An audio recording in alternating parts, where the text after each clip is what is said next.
that you didn't, before you ask a million questions to somebody, read that chapter, it'll probably answer your questions before you ask a dumb question, which there are no dumb questions. If you don't understand something, please ask. But you can probably figure it out yourself if you read about it. Or if you get a weird antibody, you hear them talking about, oh, they had a veil, or some weird antibody they had overnight. Read that, just that part of the technical manual, and it'll reinforce your information, and then you'll build on your knowledge every day. Or you can sit there and look at your phone if they don't say anything to you, and you're not gonna learn anything. So it's up to you what you learn when you leave here. So, I learned a lot reading that book. So, the priorities of mass transfusion is to correct hypovolemia, and that's just, hypovolemia is a decrease in the volume of the blood that's circulating. Decrease in the volume of blood. Of blood that's circulating in the body. So blood, it just means blood loss. That's a fancy word for blood loss.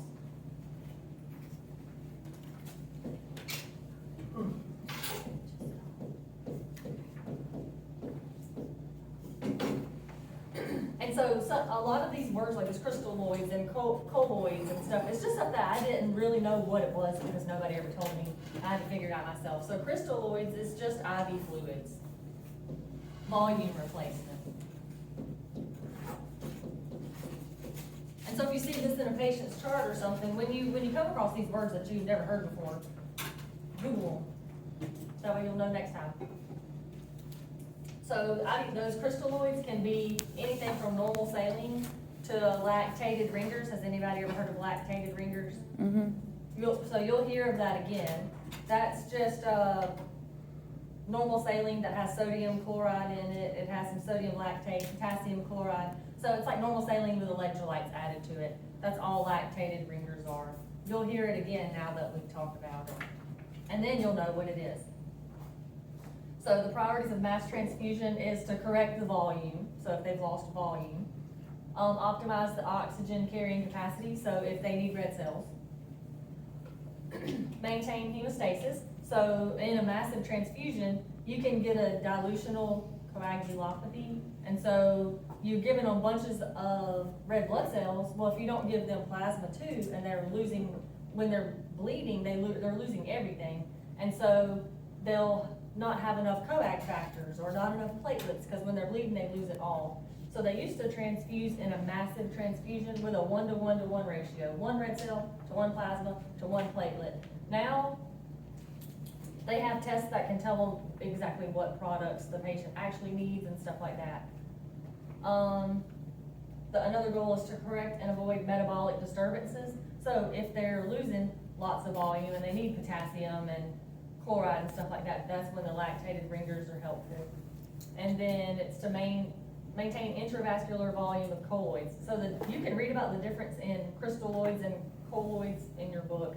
I had to Google it, because I mean, it doesn't really matter to you. You don't have to know that. But if you see it on a patient's chart, just look it up.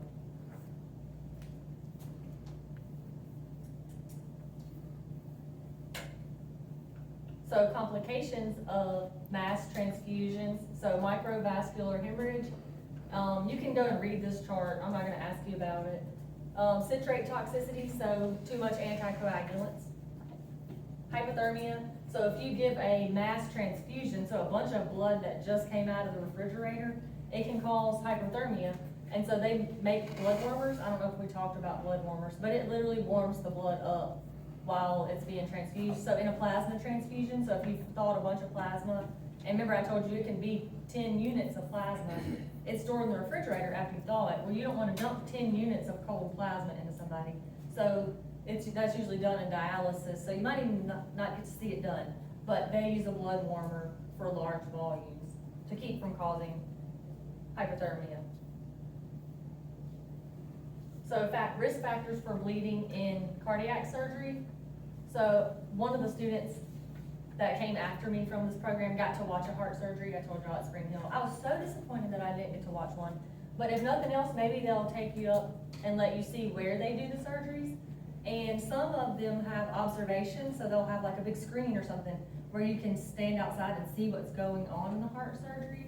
So it'd be really cool if you get an opportunity to go see where they're doing it, go with them. It'll be like a little field trip. So the risk for bleeding is the time on the pump. So pump is what pumps the blood while they're working on the heart. The age of the patient, if they've had a previous cardiac surgery. So when you get the orders for a heart surgery that's coming up in the blood bank, it'll tell you if they have a virgin chest, which means their chest has never been cracked before, or if they've had a previous sternotomy, or if they've had a previous valve replacement or whatever. Sternotomy is where they crack their chest, which is a bad word for it, you know, because they don't really crack it. They just saw it. Anyways. The heparin effect, so heparin decreases your coagulation. Hypothermia decreases platelet function, because remember, platelets are stored at room temperature, so if they're too cold, it affects how their platelets work. A CABG, you'll hear it called a CABG, that's a coronary artery bypass graft. Sometimes they'll do the valve replacements. They may do both. If they're doing both, then they're at more, the more they're doing, the more increased risk for bleeding. So organ transplant, so liver, the main solid organ transplants are the liver, heart, lung, and kidney. So these are the most common.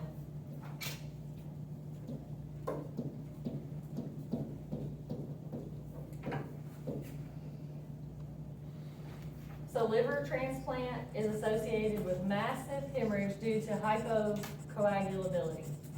So remember, your liver makes all of your clotting factors.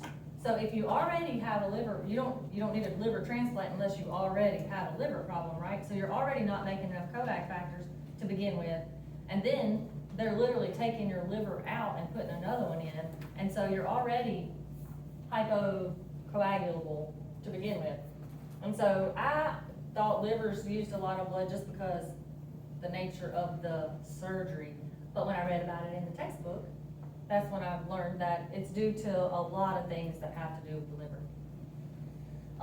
The blood use for hearts and lungs is similar to a cardiac surgery. So hearts typically use less than livers. Livers use the most. Kidneys use a lot because erythropoietin has decreased the need for as much blood when doing a kidney transplant. And they almost always use leukocyte-reduced products anyways. Graft survival is enhanced with HLA-matched donors.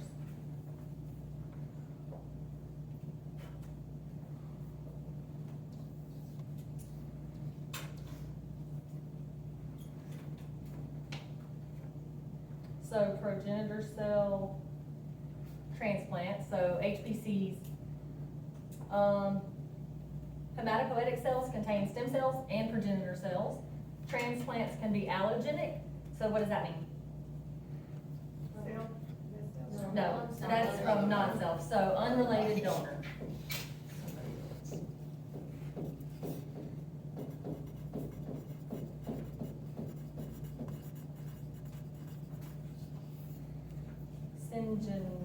Syngeneic, is that how you say that? I've never seen that word before. Did anybody read the chapter? What does that mean? Oh, no, I appreciate your enthusiasm. Yeah, okay. So that means a transplant from an identical twin. Oh, that was like, that earlier chapter. Honestly, I don't remember ever seeing that word before in my life. It's from an identical twin, an autologous cell. So you donate to yourself. So the sources can be bone marrow, peripheral blood, which is done through apheresis, so they'll pull off just stem cells and give you everything else back, and then umbilical cord blood. So it costs a lot of money to store cord blood, and so the people that do it is usually, say a family has a child that gets a leukemia or some kind of blood cancer. Well, with their next child, they may decide to store the cord blood for that child, because now they have a family history of it. So those are the people that usually pay for it, unless they're just rich. I never understood why they chose bone marrow over peripheral blood, because peripheral blood seems like it's a lot easier than having a bone marrow biopsy, right? So they make their decisions depending on the patient's age and what their health status is, And so I read a little bit about that in the textbook. This one is the most common, and you don't really have to know that. And so they said about 65% of transplants are peripheral blood. And the way they do that is they give them these colony stimulating factors that makes them push out more stem cells, and then they do the apheresis and pull the white cells off. In case anybody was wondering.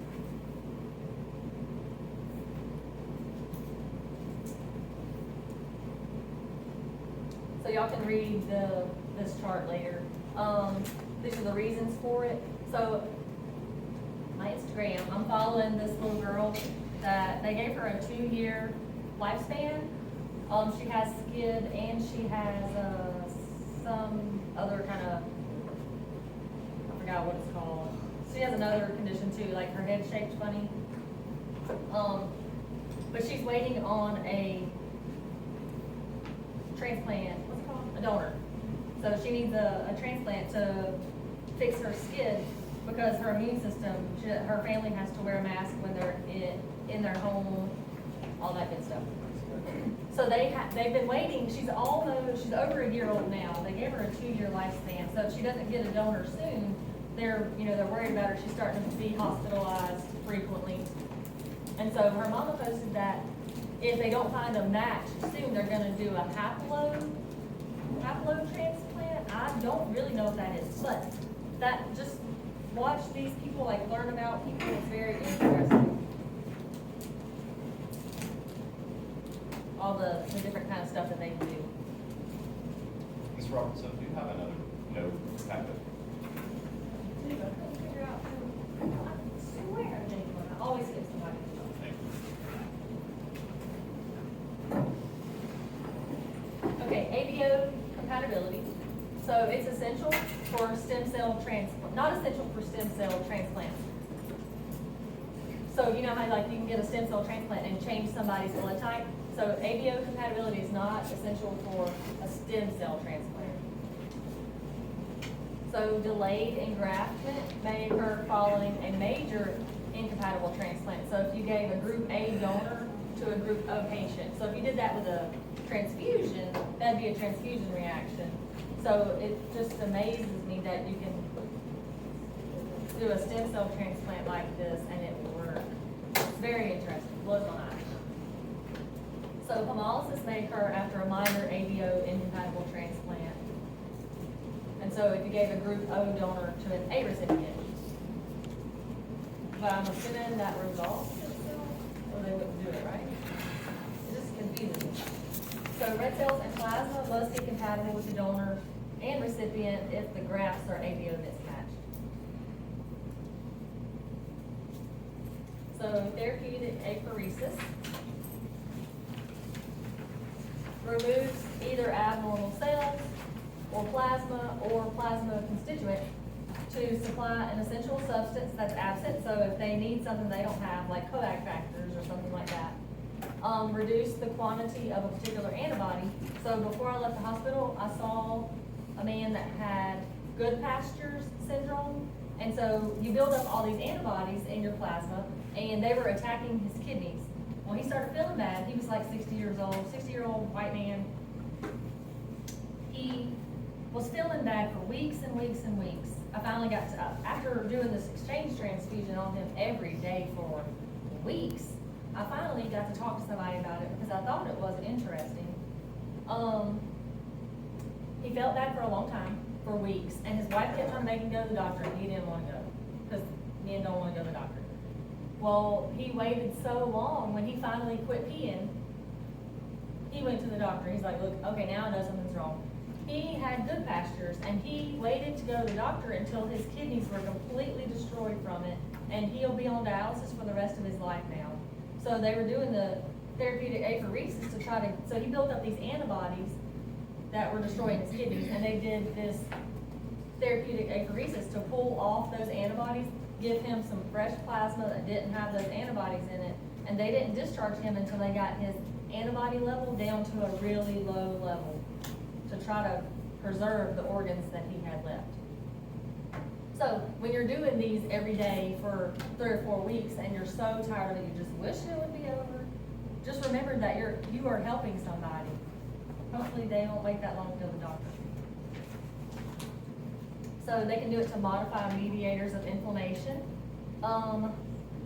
When I was taking the Eliquis, there was a lady that was on Eliquis and it caused vasculitis, and that's inflammation of all of your blood vessels. So can you imagine if all your blood vessels were inflamed? I bet she was in the most incredible pain. I was terrified when I was taking that medicine, that was gonna happen to me. And so she had made an immune complex, I guess, with that drug, and they were doing that therapeutic apheresis to try to clear it from her bloodstream. And it can be done to replace cellular elements, like in people with sickle cell patients, when they get a really high number of sickle cells in their blood, and it can prevent strokes in those patients and protect their organs.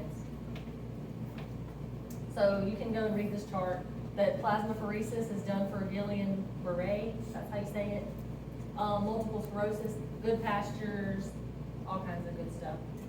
Cytopheresis is where they take off your red cells and give you fresh red cells. They do that for sickle cell disease, hyperleukocytosis.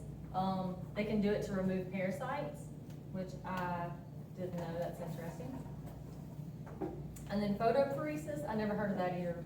But they can do it in allograft rejection, graft versus host disease. And so that's to get rid of the lymphocytes that are causing the problem. Or white blood cells.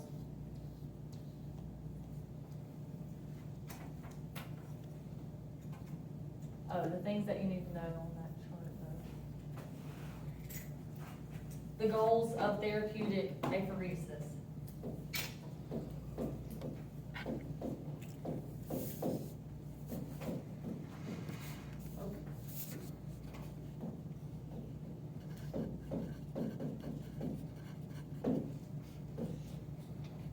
So it's to reduce antibody levels.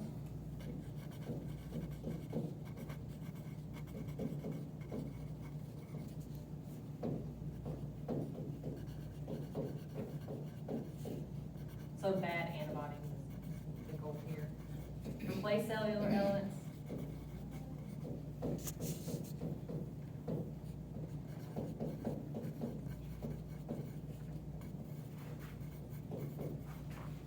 And clear immune complexes.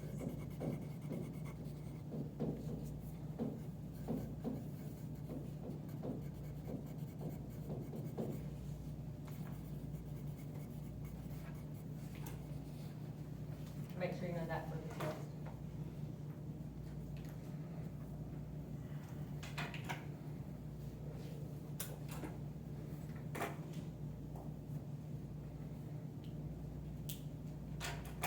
I got it. And so that photopheresis thing that we were talking about, it's on page 390 in your book if you did want to read about it. They remove the buffy coat, just the buffy coat, so the white blood cells. And they do a Sorolin and IV light treatment on it, and then they give it back. And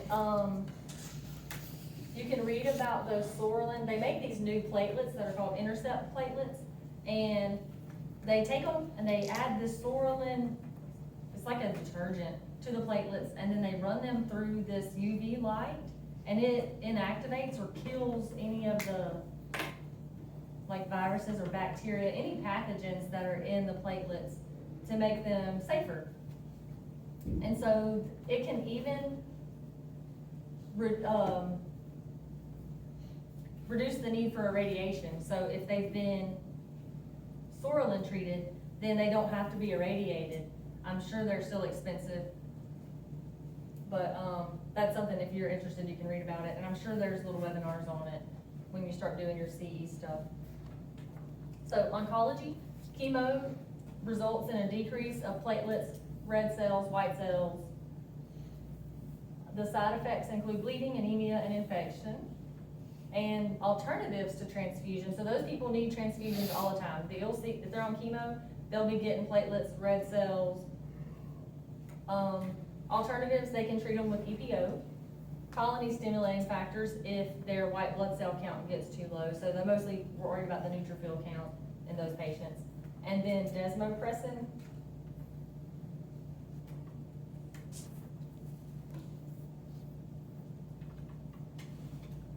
Chronic renal disease. So you need to know the 3 things that contribute to red cell loss in chronic renal disease. And so it's these 3 things here. So elevated uremia, that changes the shape of the red blood cell. And the spleen removes them from circulation because they're shaped funny. And that's what the spleen's job is. The actual dialysis procedure can shear the red blood cells from just going through the machine. And the low EPO levels, because the kidneys are damaged, just results in a low red blood cell production. Those are 3 contributing factors to red blood cell loss. Yeah, due to chronic renal disease. And so, dialysis is to remove this uremia. And so that already changes the shape of the red blood cell. And then going through, so the spleen's removing some, dialysis is destroying some, and they're already not making enough.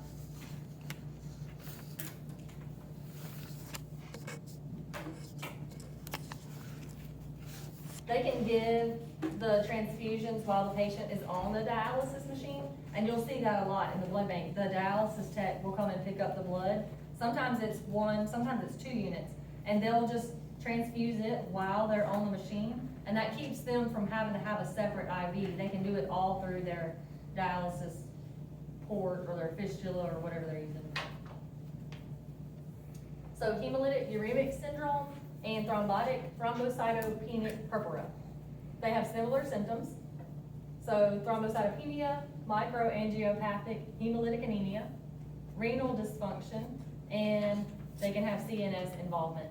So I saw a real patient with hemolytic uremic syndrome. So E. coli is one of the things that can cause that. So they say like eating undercooked hamburger meat. She was young. It did destroy her kidneys and she was on dialysis. I mean, young, she was like between 18 and early 20s. I can't remember, but I know she was really young.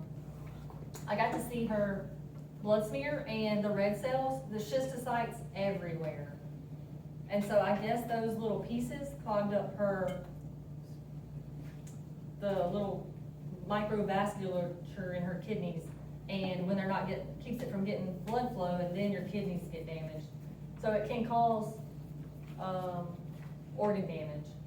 So treatment is therapeutic plasma exchange every day for 1 to 2 weeks. And platelet transfusions are contraindicated because if they're already having this microangiopathic problem, so little clots in their little arteries or capillaries, then that's just gonna make it worse.